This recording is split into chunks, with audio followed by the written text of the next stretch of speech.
Lecture number 3 में आज हम पढ़ेंगे sexual reproduction in flowering plant का टॉपिक नंबर 3। पहला था general introduction of flower, second था माइक्रोस्पोरोजेनेसिस, थर्ड हम देखेंगे मेगा स्पोरोजेनेसिस। मेगा स्पोरोजेनेसिस मतलब कि ये बनेगा फीमेल वाला पार्ट। कौन सा बनेगा? फीमेल वाला पार्ट। फ्लावर का फीमेल वाला पार्ट बनेगा। अब फ्लावर के फीमेल वाले पार्ट को हम बोलते हैं गाइनोशियम। क्या बोलते हैं? जो कि 3 पार्ट कवर करता है, स्टिग्मा, स्टाइल, ओवरी। कितनी चीजें? 3 चीज कवर करेगा, स्टिग्मा, स्टाइल, ओवरी। क्लियर? चलिए, तो हम इसी को बेटा पिस्टाइल भी बोलेंगे, ओव्यूल भी बोलेंगे और एम्ब्रियो सैक भी बोल देंगे। ये पूरा का पूरा हमारा वो वाला पार्ट होता है जहाँ पे फीमेल वाले पार्ट डेवलप होते हैं। सेम टू सेम यदि हम मेल वाले पार्ट की बात करें तो ये वो वाले पार्ट थे जहाँ पे पोलन सैक था। वहाँ पोलन सैक वाला पार्ट था जहाँ पे ये सारी चीजें बनी थी, जिसको मैं स्टार्टिंग में एंथर वगैरह बोल रहे थे। क्लियर? तो यहाँ पे देखिए, the gynoecium represent the female reproductive part of the flower. फिर द गाइनोसियम में भी कंसिस्ट ऑफ पिस्टाइल, मतलब कि यदि किसी फ्लावर में एक ही गाइनोसियम का पार्ट है तो हम उसको बोलेंगे मोनोकार्पेली, और यदि उसी मतलब यदि किसी दूसरे फ्लावर में एक से ज़्यादा गाइनोसियम एक साथ होते हैं तो हम उसको क्या बोलते हैं? मल्टीकार्पेली। समझ गए? ठीक है, कल भी पढ़ लिया था। अब यहाँ पे आप देख लीजिए, जैसे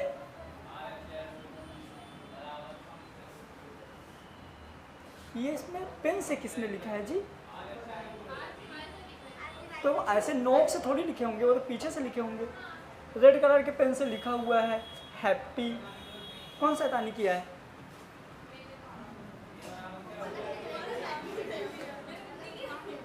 नहीं, जिनने भी किया वो गलत बात है ना। ये देखो लिखा है ना हैप्पी। पेन से तो बोर्ड खराब हो जाएगा ना यार, कैसे कर रहे हैं बच्चे।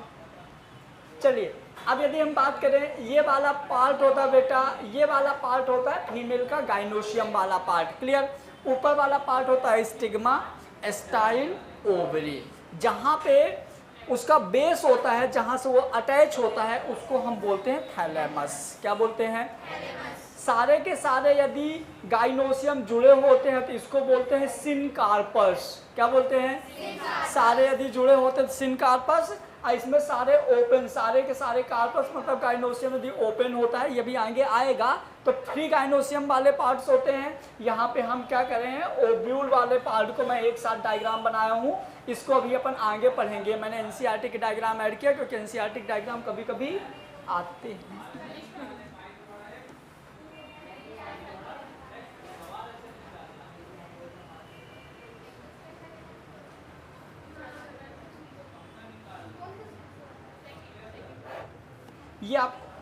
ये आपको आता है, हालांकि बहुत अच्छी, बहुत पहले भी पढ़ लियो, अभी भी कल पढ़ा दिया था।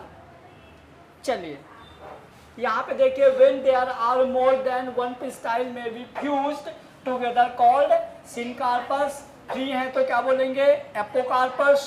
सारे के सारे अलग अलग है तो सेकंड नंबर वाला डायग्राम एपोकार्पस, सारे जुड़े हैं तो हो जाएगा सिनकार्पस। ईच पिस्टाइल है 3 पार्ट, मतलब कि जो मेगा स्पोरेंजियम फीमेल वाला पार्ट होता है 3 पार्ट होते हैं।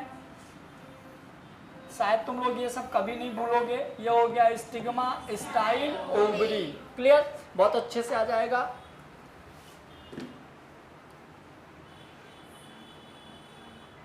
उसके बाद स्टिग्मा, स्टाइल, ओवरी तीनों क्या होते हैं? देखो एक्चुअल में क्या है, चीज़ों के बारे में पता होना चाहिए और चीज़ों के बारे में अच्छे से पता होना चाहिए, दोनों में डिफरेंस है। क्लियर?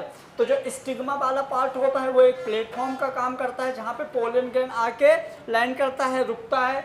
स्टाइल क्या होता है? एक सिलेंड्रिकल शेप होता है जहाँ से पोलन ग्रेन अंदर जाता है ओवरी तक, और ओवरी एक क्या होता है? उसका बेसल पार्ट होता है। रीड कर दो फटाफट। सब as the landing platform of the pollen grain हो गया स्टिग्मा, स्टाइल हो गया it is the elongated cylindrical part bend the stigma, the basal bulb part of the pistil is called ovary. समझ गए? चलिए, यहाँ पे मैंने आप लोगों को एक पार्ट दिखाने के लिए डायग्राम ऐड किया था। मैंने बोला था अभी हमको बार बार एक टर्म सुनने को आएगा जिसको हम बोलेंगे प्लेसेंटा। अभी हमको एक टर्म सुनने को आएगा बार बार जिसको हम क्या बोलेंगे, प्लेसेंटा। तो प्लेसेंटा क्या होता है, ओवरी का वो वाला पार्ट जो बाकी चीज़ों को बांध के रखता है, उसके गैप को जो फुलफिल करके रखता है, मतलब कि जो ओवरी स्पेस है जिसको हम लोक्यूल बोलते हैं, उस जगह पे जो ये पार्ट भरा हुआ है इसी को हम क्या बोलते हैं, प्लेसेंटा। बाकी आपको ये बहुत अच्छे से पता है कि ये वाला पार्ट एंथर है, ये वाला पार्ट फीमेल वाला गाइनोसियम वाला जो स्टिग्मा स्टाइल ओवरी को कवर करता है, जिसको हम बोलते हैं पिस्टाइल, इसको बोलते हैं स्टेमन। बहुत अच्छे से याद हो गया। यदि आपने पता है जो अभी बायोलॉजी चल रही है, जो बच्चा पहले एक बार पढ़ चुका है, तो यदि तुम लोग ज़्यादा नहीं ऐसे 7-8 बार एनसीईआरटी रीड कर लोगे ना, तो ये तुमको एग्ज़ाम टाइम पे बिल्कुल बायो का लोड ख़त्म हो जाएगा। आपको लगेगा ही नहीं कि एग्ज़ाम है, बायो का टेंशन है, रिवीजन करना है। अभी इतनी बार कर दो, बहुत अच्छे से याद हो जाएगा। अभी सोचो आप दूसरी बार पढ़ रहे हो, कितना अच्छा स्मूथली चल रहा है। यदि कोर्स जल्दी हो गया, एक बार और मैंने रिपीट करवा दिया, तब सोचो कितना लेवल पे एकदम दिमाग में कभी उतरेगा ही नहीं। समझ गए? थोड़ा सा टाइम ज़्यादा देना है और बार बार प्रैक्टिस करो, प्रैक्टिस ही परफेक्ट बनाएगी, आप याद रखिएगा, है ना। चलिए, inside the ovary in the ovarian cavity is called locule, सबको बहुत अच्छे से पता है। फिर the placenta is located inside the ovarian cavity, अभी आपने देखा था। फिर arising from the placenta are the megasporangium commonly called the ovule. समझ गए? मतलब कि जो ओव्यूल का ये वाला पार्ट था ना, जहाँ पे आपने ऐसे ऐसे डायग्राम अभी देखा था, ऐसे ऐसे वाला जो डायग्राम देखा था, तो arising from the placenta, placenta से अराइजिंग होता है मेगास्पोरेंजियम, जहाँ पे क्या बनता है, ओवरी वगैरह। इसी वाले सेल्स में, यहीं पे जो सेल्स होती है ना, यही सेल आगे जाके वो आर्कीगोनियल मेगास्पोर मदर सेल स्पोरोजिनस, अब पूरा का पूरा क्या बनाएगा, ओव्यूल बनाएगा। 1 से 4, 4 से 8 ऐसे डिवाइड होके, है ना। तो इसके दिमाग में इसके बारे में बहुत अच्छे से याद रखिएगा। नेक्स्ट समझिए ना, जिसमें क्या होगा, number of ovule is and the may be 1, एक होगा तो सीड एक होता है, ओवरी एक होता है। मैंने बताया था इनमें कितनी ओवरी होती है, एक ओवरी। और ओवरी हमेशा क्या बनाता है, फ्रूट्स। अब फ्रूट्स बनाता है बीज, जिसमें एक ओवरी एक फ्रूट एक बीज, एक ओवरी एक फ्रूट एक बीज। जैसे आपने यदि पपाया को देखे होंगे, पपीता को, तो स्टार्टिंग में क्या होता है, तुमने देखो तो वो उसमें ऐसे धारी धारी दार रहती हैं, धारी धारी दार में ही सीड चिपके हुए होते हैं। मतलब उसमें एक साथ बहुत सारी ओवरीज होती हैं, इसीलिए बहुत सारे फ्रूट्स बनते हैं। अब बहुत सारे फ्रूट्स बनेंगे तो बहुत सारे बीज बनते हैं। समझ गए? जैसे एक सिंपल से एग्जांपल अपन लेते हैं, यदि आप बात करो मटर, देखो मटर गुलिया, मटर में देखो बहुत सारे बीज रहते हैं। और चने को देख लो, चने सिंगल रहता है ना। इस चने में कहाँ दो रहते हैं, नहीं रहते, कभी कभी। तो वैसे तो अपने यहाँ भी दो आ जाते हैं कभी कभी, क्या बोलते हो? चलिए, यदि एक से ज्यादा होंगे तो पपीता, समझ गए? ये सारे के सारे क्या हो जाएंगे, जिसमें ओवरी एक से ज्यादा होगी, ओवरी एक से ज्यादा होगी तो ये वाले फ्रूट्स हो जाएंगे, है ना। हाँ बोलो। ऑर्चिड का फूल भी तो दिखाया था इसके पहले, उसके बीज निकलते हैं, जब पता है कैसे रहता है, बादाम के टाइप का रहता है, लेकिन लंबा, वो सॉफ्ट होता है बहुत ज़्यादा, नेल से भी निकल जाता है। अभी गूगल में डालो पता चल जाएगा। चलिए, द मेगास्पोरेंजियम, सुनिए मेरी बात, यहाँ पे लिखा हुआ बेटा मेगास्पोरेंजियम। स्पोरेंजियम मतलब होता है वो वाली प्लेस जहाँ पे मेगास्पोर बनेगा। गाइनोसियम का वो वाला प्लेस जहां मेगास्पोर बनेगा उसको बोलेंगे मेगास्पोरेंजियम। जैसे वहां पे आया था माइक्रोस्पोरेंजियम, जहां पे माइक्रोस्पोर यानी कि पोलन ग्रैंड बनेगा। एंथर वाला पार्ट याद रखिएगा, है ना। तो पढ़िए ना, इसको क्या लिखा हुआ है, the ovule is a small structure attach to the placenta by mean of the stalk called the funicle. मैंने बता दिया था कि यहाँ पे प्लेसेंटा वाला पार्ट होता है, जो प्लेसेंटा से ऐसे अटैच रहता है, वो वाला पार्ट क्या कहलाएगा, फ्यूनिकल।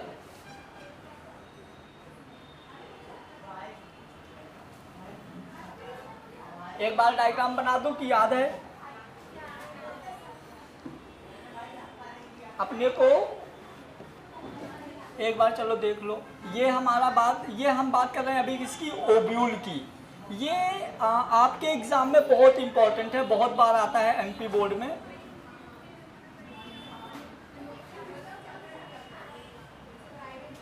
अच्छा एक कॉमन क्वेश्चन बताओ, तुम में से किस किस को बायो टफ लगती है? ऐसा लगता है ना कि बायो में लगभग कुछ नहीं है, हर चैप्टर में एक दो चीजें हैं। काहे बोल के बेइज्जती करवा रहे हैं? समझ गए? थोड़ा थोड़ा पढ़ते जाओगे ना, पर डे तो मतलब अच्छा है, मजेदार चीज है। चलिए ये देखिए, ये हो गया हमारा एक सेल,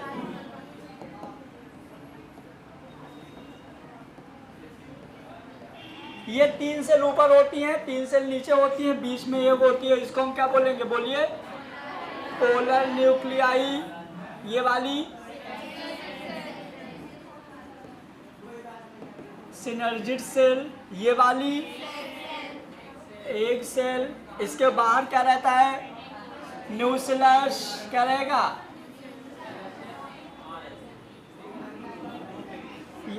यहाँ पे क्या रहेगा, बोलिए? माइक्रो एंटोगोमेंट। ये वाला हो जाएगा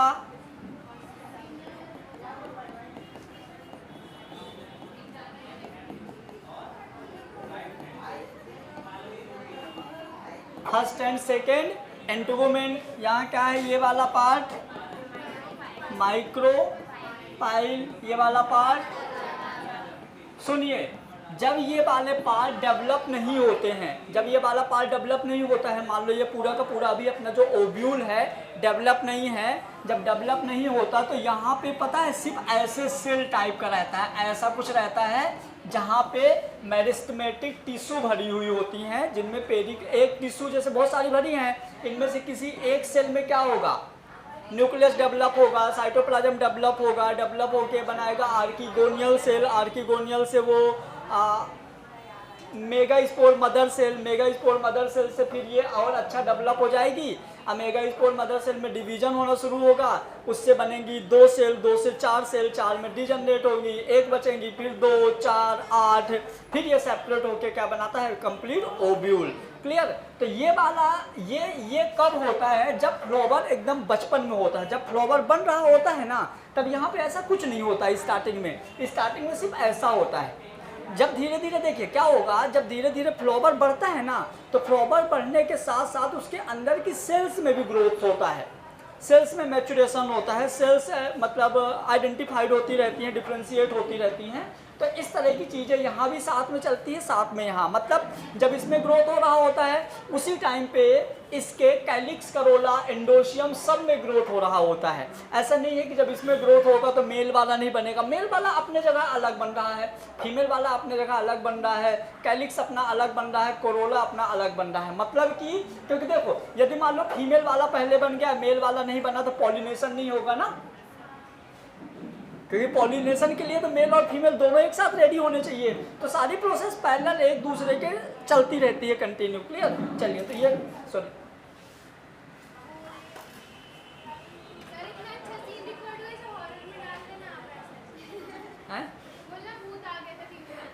बोल दूंगा, ठीक है। अभी 2 मिनट पहले यहाँ पे अनुष्का पटेल नाम की भूत आ गई थी, ये डलेगा, ये डलेगा।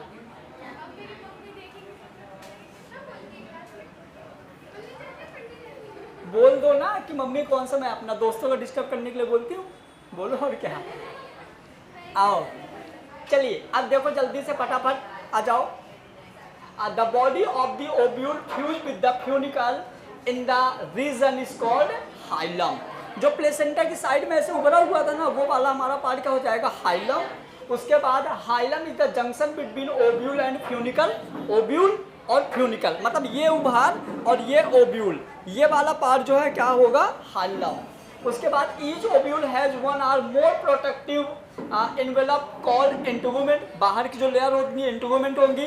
माइक्रोपाइल क्या होगा, जहाँ पे इंटुगुमेंट कंप्लीट जुड़ी नहीं होंगी, वहाँ पे जो नीचे स्पेस होगा वो क्या होगा, माइक्रोपाइल होगा। याद है ना डायग्राम? ठीक है,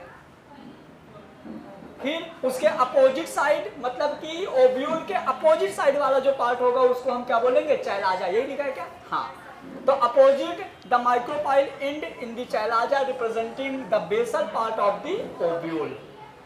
क्लियर? मतलब माइक्रोपाइल के अपोजिट एंड में जो होगा वो क्या होगा। अब मैंने कल तुम लोगों को बताया था कि माइक्रोपाइल पार्ट जो होता है वो टिप वाला पार्ट होता है और जो चैलाजा होता है वो बेस वाला पार्ट होता है। जो हम डायग्राम बनाते हैं एक्चुअल में वो डायग्राम उल्टा बनाते हैं। हेलो, ठीक है। Enclose with the integument is the mass. हाँ, जो इंटुगुमेंट के अंदर कवर्ड होता है उसको हम क्या बोलते हैं, न्यूक्लियस बोलते हैं। और न्यूक्लियस में सबको पता है क्या क्या होता है, बोलो कोई। न्यूक्लियस में क्या होता है,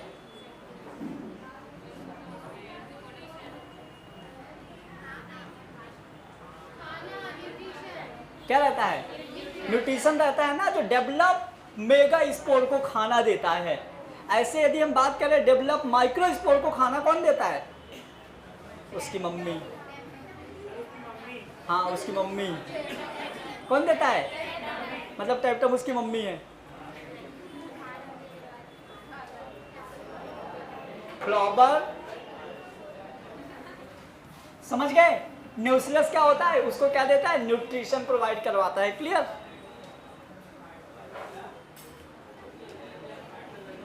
अब मजा आएगा। कोई तो सुनो, हम पढ़ रहे हैं मेगा स्पोरोजेनेसिस। क्या पढ़ रहे हैं, पक्का। मेगा स्पोरोजेनेसिस मतलब एक ऐसी प्रोसेस जहां पे ओव्यूल बनेगा। क्या बनेगा, तो पहले मैं समझा देता हूं फिर ये सारे पॉइंट्स बोल दूंगा। क्या बोलती पब्लिक, पहले समझा देता हूँ फिर ये पॉइंट बोल दूंगा, अच्छे समझ में आएगा। इसको हम 3 बार समझेंगे। पहले एक बार मैं खुद फिगर बना के समझाऊंगा, एक बार एनसीईआरटी का चिपकाया हुआ है, एक बार लाइन पढ़ के समझेंगे। एग्जाम में आ गया, बहुत इंपॉर्टेंट है। यदि क्वेश्चन पेपर टफ बनता है तो क्वेश्चन पूछा जाता है, right the difference between mega spore and micro spore.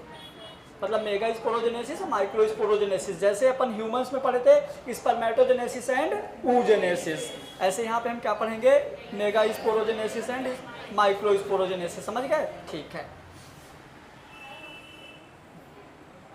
मेरे को जगह चाहिए।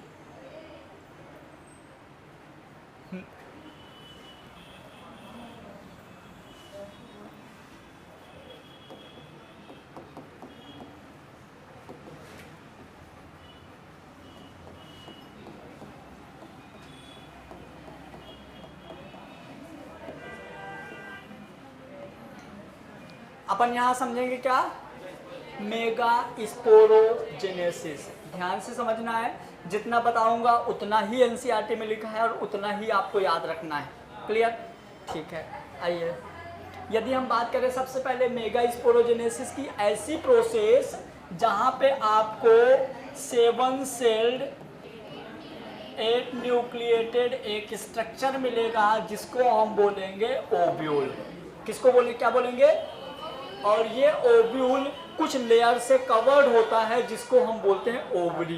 क्या बोलते हैं, और ये ओवरी एक बाहर की लेयर से कवर्ड होता है जिसको हम बोलते हैं गाइनोसियम। अरे यार मजा आ गया, नहीं आया मजा? देखो ना, सुनो, ये, अरे बन जा, ये ओव्यूल, बाहर से हमने इसको क्या कर दिया, ओवरी।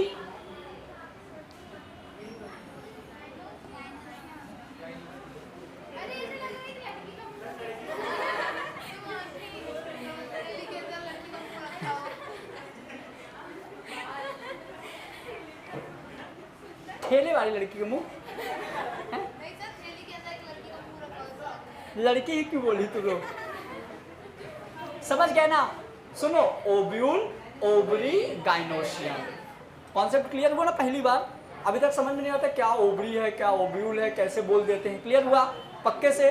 ठीक है। मतलब क्या मजे है ना तुम लोगों के, मस्त बैठे हो, रहीसो टाइप का एक सामने बंदा है, बढ़िया मूवी चल रही है। सही है, और क्या।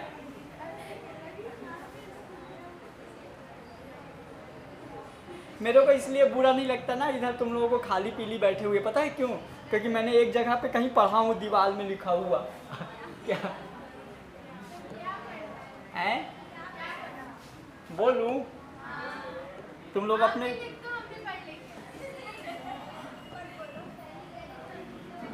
ये कहाँ गई हेडिंग?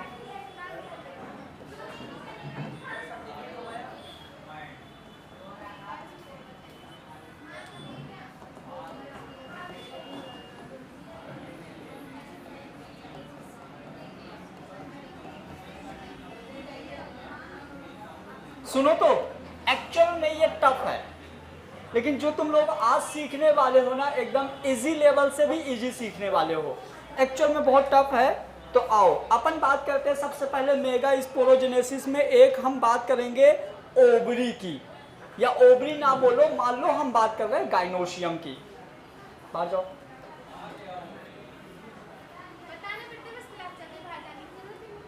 कौन? तो कई घर वालों को नहीं पता है क्लास का टाइम होता है? बहाने बना देंगे।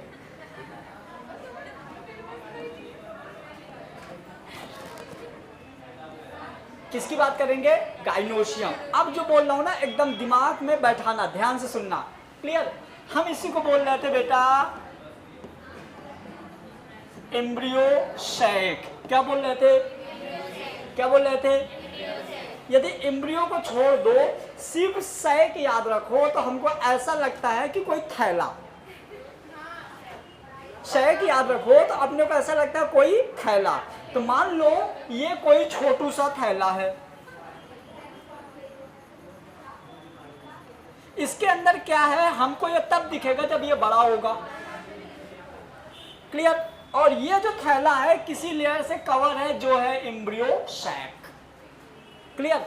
ये जैसे ही कुछ बड़ा होता है तो इसके अंदर बहुत सारी सेल्स हैं। ये सारी की सारी सेल्स हैं अनडिफरेंशिएटेड सेल।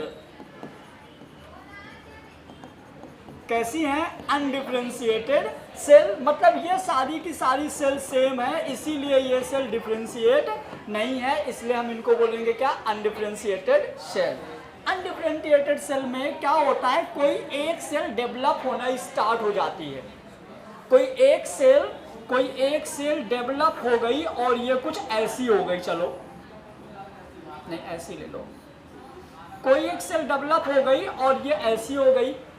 बात मत करो ना, क्या कर रही है तब से भी।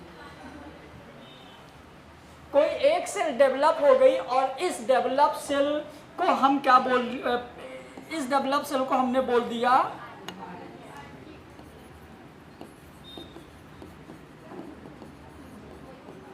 आर्कीगोनियल सेल। क्या बोल दिए? आर्कीगोनियल सेल।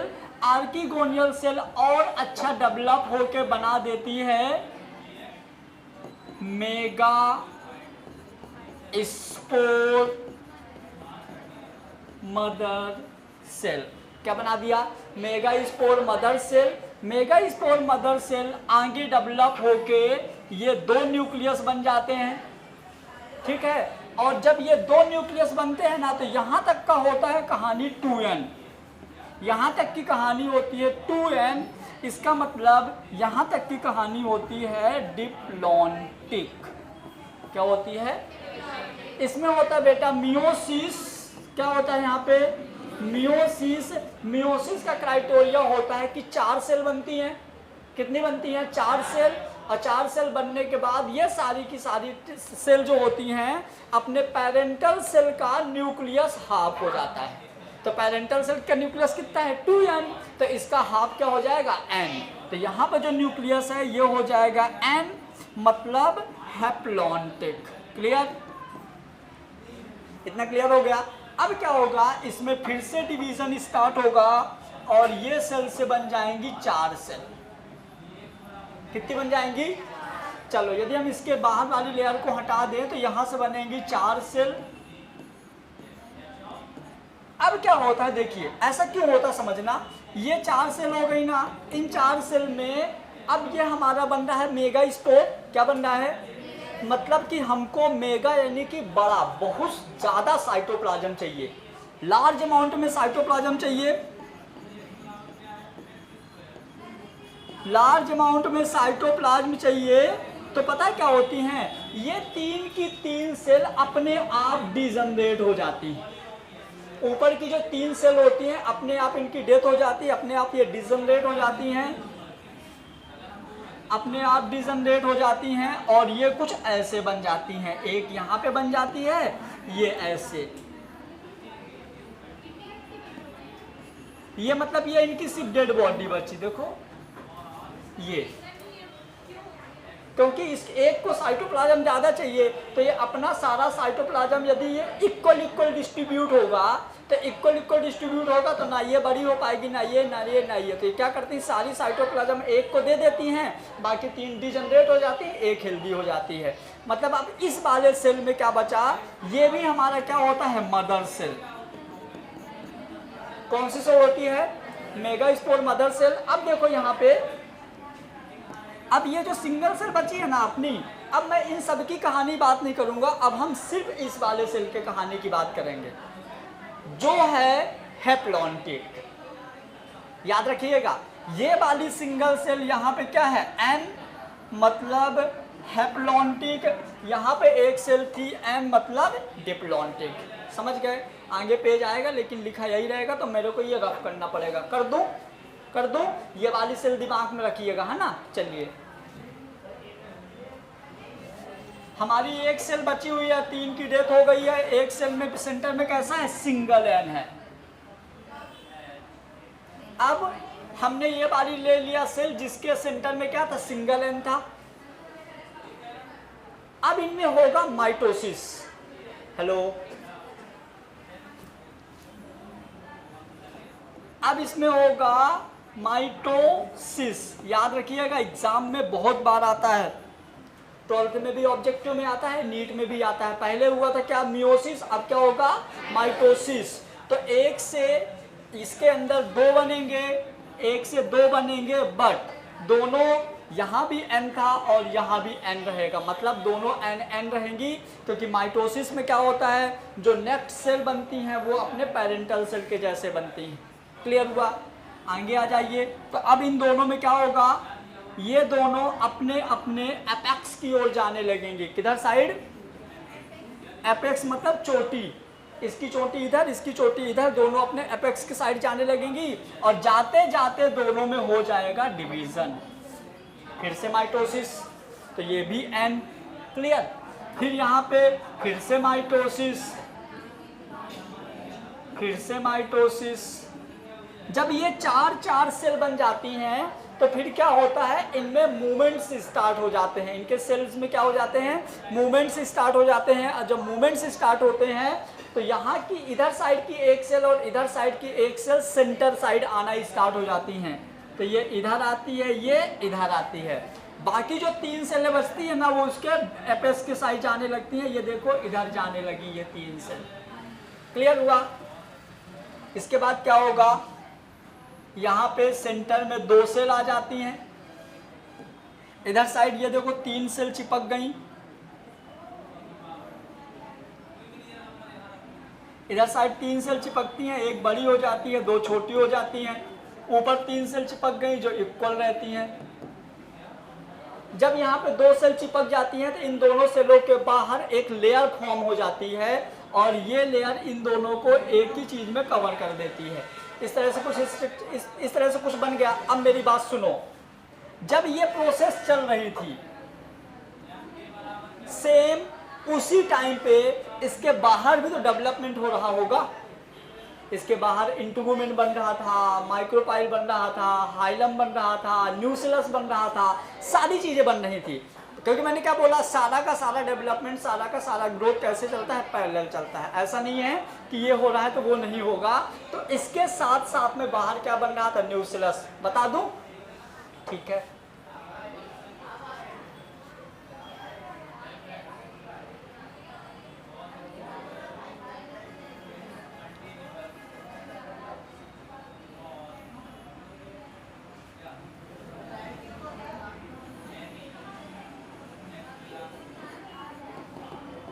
बहुत बार नाम लिख दिया, अब आप लोगों को याद भी हो गया।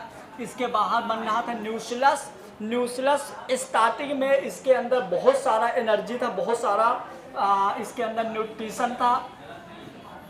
ये है न्यूसिलस। इसी न्यूक्लियस के बाहर कुछ ऐसी लेयर्स बन रही थी। क्लियर? तो ये हो जाता है हमारा कंप्लीट ओव्यूल। आप सबको लेबलिंग बहुत अच्छे से पता है। Chalaza, integument, micropyle, egg cell, synergid cell, polar nuclei, antipodal cell, यहाँ पे क्या था, हाइलम, ये पूरा का पूरा पार्ट प्लेसेंटा, है ना। तो आपके ये सारी चीज़ें यहाँ पे पता है, पहले भी हमने बता चुके हैं। चलिए अब जो आपने पढ़ा ना, एक बार पहले अपन थ्योरी देख लेते हैं। आपको एक एक लाइन पढ़ते जाना है, समझते जाना है, जिससे बाद में भूले नहीं, है ना।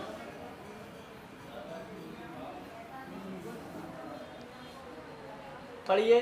The process of formation of megaspore from the megaspore mother cell, ये स्पोर है ना। Megaspore mother cell is called megasporogenesis.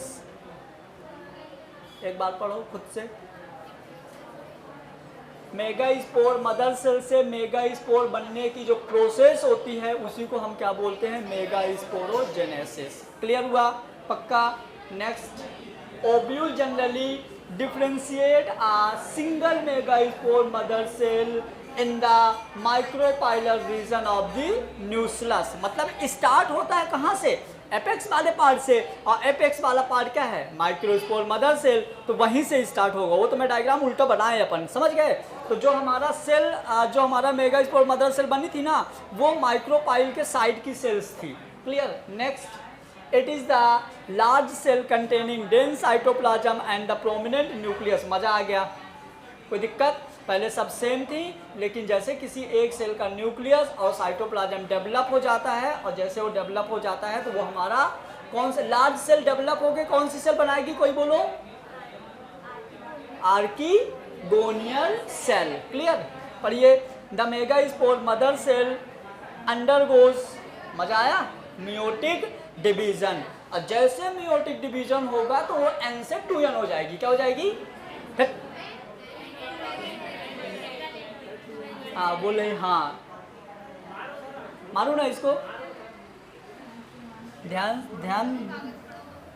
आपने ऐसा बोला ऐसे हो जाएगी तो समझ गए? गलती मत करना। एग्जामिनर तो चाहता है कि तुम लोग गलती करो। पता है क्यों एग्जामिनर चाहता है तुम लोग गलती करो? वो सोचता है सिर्फ उसका बेटा बस टॉप करे। ऐसा मत होने देना है। हाँ चलिए, हेलो सुनो, ये हमारा जो है ना, सुनो तो, ये हमारा जो है ना डिफरेंशिएट, जो अनडिफरेंशिएटेड सेल थी ना, उसका न्यूक्लियस साइटोप्लाज्म बड़ा होके आर्कीगोनियल सेल बनाया, और आर्कीगोनियल सेल डेवलप होके बना दिया megaspore mother cell. Direct NCERT में यहाँ से स्टार्ट किया है। इसके पहले कभी तुम लोग भूल भी गए ना तो कोई इशू नहीं है, जहाँ एनसीईआरटी वहीं से अपनी जिंदगी स्टार्ट।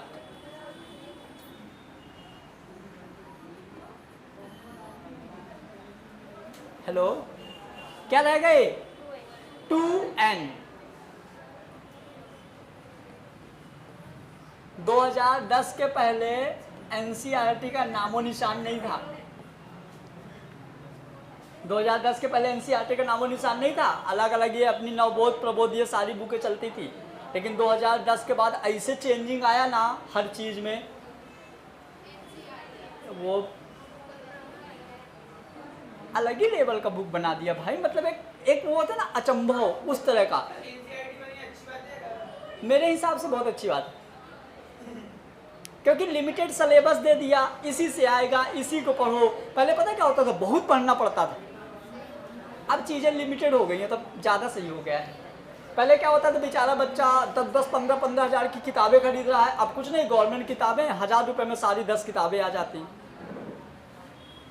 अब एक चीज़ का बेनिफिट और हुआ है कि यदि अपन, जैसे कोई मेडिकल और इंजीनियरिंग फील्ड में नहीं जाना चाहता, किसी को यूपीएससी आईएएस आईपीएस बनता है ना, उसमें भी एनसीईआरटी आता है। बैंक की तैयारी करता है, उसमें भी एनसीईआरटी आता है। एनडीए की तैयारी करता है, उसमें भी एनसीईआरटी है। सब में एनसीईआरटी कर दिया, कुछ भी पढ़ो, अपने को लक्ष्य वही है। चलिए, तो मेगास्पोर मदर सेल मतलब 2n। ये देख के तुम लोगों को फीलिंग नहीं आ रही कि हमको आ गया है समझ में? Mega spore mother cell divide होकर 2 सेल बनाया, 2 ने 4 बनाया, 4 में 3 निपट गई, 1 बची। हाँ 4 में 3 निपटी तो 1 बची ना।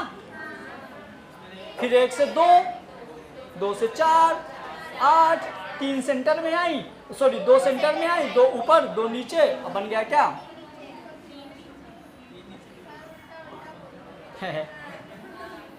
कोई नहीं।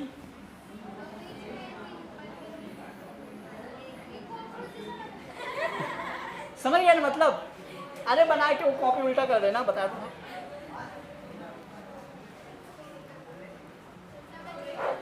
चलिए क्या लिखा हुआ है, क्वेश्चन एक लिखा हुआ है, बढ़िया सा क्वेश्चन है, पढ़िए। What is the importance of microspore है ना? Microspore mother cell undergoing meiosis, पढ़िए क्या है इम्पोर्टेंस, क्या है मतलब कि माइक्रोस्पोर मदर सेल में मियोसिस होने का क्या बेनिफिट है, ऐसा क्यों है कि माइक्रोस्पोर मदर सेल का मियोसिस हो जाए, ऐसा क्यों होता है?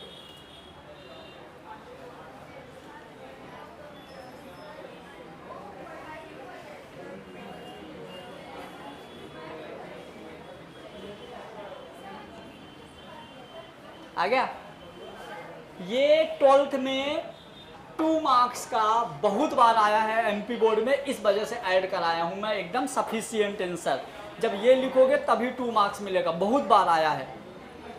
सबसे पहले क्या होता है, जो मियोसिस होता है ना बेटा, जो मियोसिस होता है वो इसकी प्लॉइडी को खत्म करता है, पॉलीप्लॉइडी, डिप्लॉइडी, हेप्लॉइडी। तो जैसे मान लो मेगास्पोर मदर सेल जो थी पहले क्या थी, डिप्लॉइड थी, पहले क्या थी, जैसे उसमें मियोसिस हुआ तो क्या हो गई, हैप्लॉइड, मतलब पहले 2n था और फिर क्या बन गया, n। हमको n ही चाहिए था गैमेट्स बनाने के लिए, तो इसीलिए मतलब कि जो हमारा मेगास्पोर मदर सेल है इसीलिए उसमें मियोसिस कराना जरूरी हो जाता है। एक बार और रीड कर दो, देख। हाँ जी,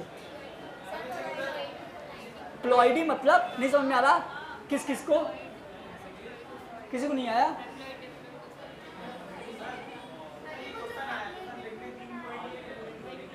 नहीं, ये सिर्फ 3 पॉइंट, मैंने डायरेक्ट आंसर भी लिख दिया। ये आंसर परीक्षा बोर्ड से ही छापा हुआ है, परीक्षा बोर्ड का ही छापा हुआ है आंसर। कुछ लोगों का डाउट है प्लॉइडी क्या होता है। हेलो, सिंगल को हेप्लॉन्टिक, 2 को, 3 को, 4 को, 5 को, 6 को, समझ गए? तो 1 को छोड़ के जो सारे हैं वो प्लॉइडी हैं, मतलब जब, हेलो समझ गए ना? एक से ज्यादा को हम अलग अलग ना बोल के क्या बोल देते हैं, प्लॉइडी।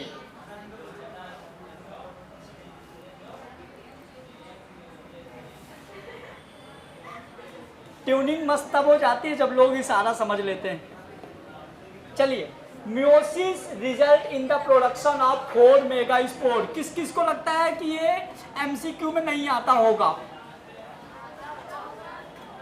अब बच्चा बहुत गलत करता है, याद रखना। मैंने कल तुम लोगों से गलत कराया था, इसके पहले वाले लेक्चर में यही पॉइंट तुम लोगों ने बोला था 1 बनेगा।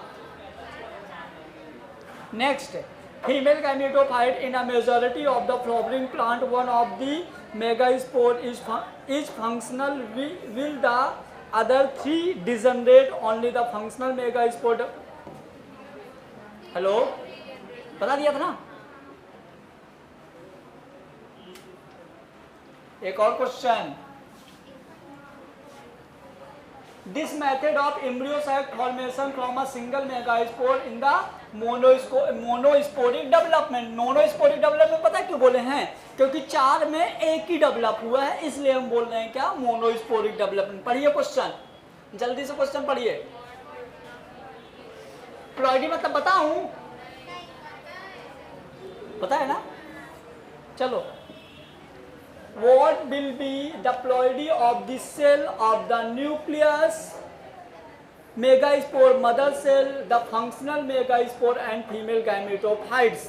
चलो सुनो, इसमें कुछ नहीं, आपको कुछ पॉइंट्स हैं जिनमें सेल्स के नाम दिया गया है और उनमें बताना है कि कौन सी सेल की प्लॉइडी क्या है, कौन डिप्लॉन्टिक है, कौन हैप्लॉन्टिक है, ऐसा बताना। सबसे पहले क्या आएगा बेटा, न्यूक्लियस डिप्लॉन्टिक होगा। फिर क्या आएगा, mega spore mother cell diplontic होगा। फंक्शनल मेगा स्पोर हैप्लॉन्टिक क्यों है, बोलो फंक्शनल मेगा स्पोर हैप्लॉन्टिक क्यों हो गया? क्योंकि उसमें meiosis हो गया था। किसमें?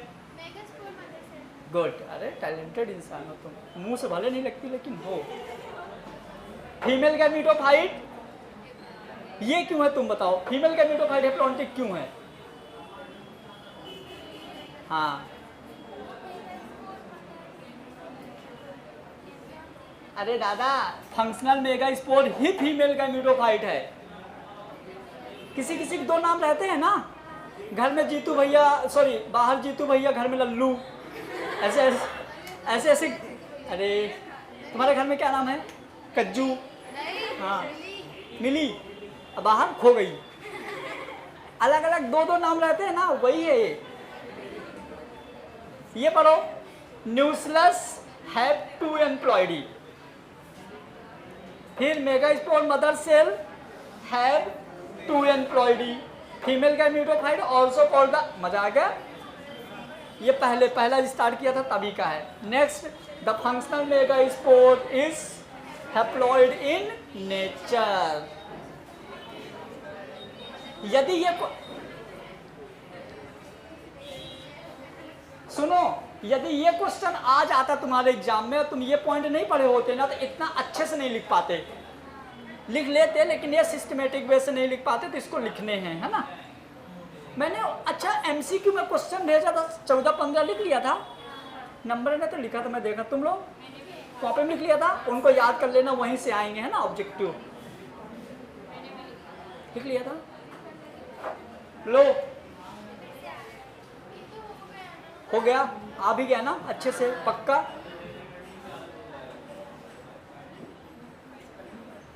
पढ़िए, the nucleus of the functional megaspore divided the mitotically from the nuclei which move the opposite pole of the forming two nucleated. ये भी बता दिया, वहां से 2 से 8 बनेंगे, कहाँ कौन सा मूव करेगा, ये सारे पॉइंट लिखे हैं। एक बार रीड मार दो फटाफट।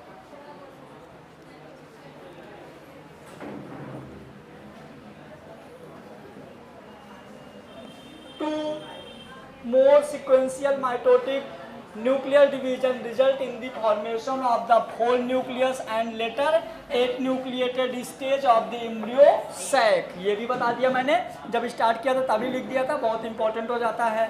Observe the distribution of cell inside the embryo sac of the 8 nuclei are surrounded by the cell wall या organized into cell।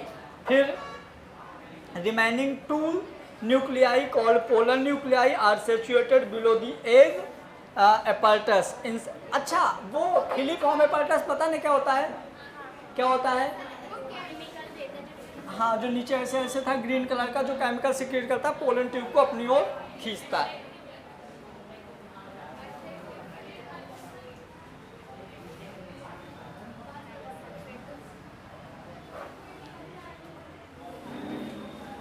इसको पढ़िए, वो मैंने जगह बचाया था यहाँ पे बनाने के लिए फिलिफॉर्म apparatus, तुम लोगों को पहले से आता है तो फिर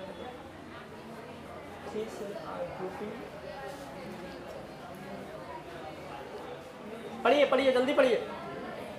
3 cells are grouping together at the micropylar end and consisting the egg apparatus। The egg apparatus system consists of the 2 synergid cell, 1 egg cell। समझ गए?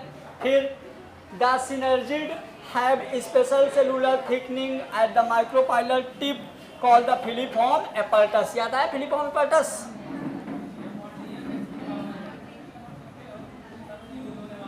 Which play important role in the guiding the pollen tube, जो कि एक chemical secrete करती है। अब वो chemical क्या होता है, पोलन ट्यूब को अपनी ओर खींचने का काम करता है, बताया था ना। ठीक है, फिर 3 cell are at the chalaza end are called the antipodal cell, है ना। ये सारे पॉइंट आपको लिखने हैं 12th एग्जाम में, याद होना और सिस्टमेटिक लिखना दोनों में बहुत डिफरेंस है।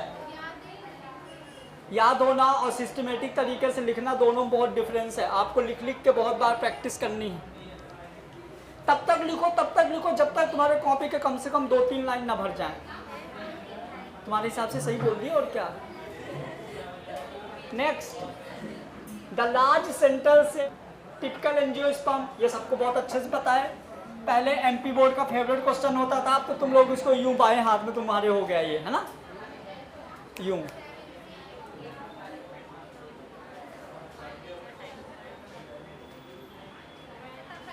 हाँ, अब सुनो, तुम्हारा फ्लावर बता दिया, माइक्रोस्पोर बता दिया, मेगास्पोर बता दिया, ठीक है, एंडोशियम बता दिया, गाइनोशियम बता दिया। अब आपका पढ़ेंगे नेक्स्ट टॉपिक क्या रहेगा, फिर पॉलिनेशन के बाद डबल फर्टिलाइजेशन, फिर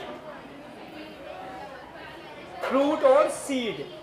pollination, double fertilization, fruit and seed, 3 lecture और फिनिश हो जाएगा।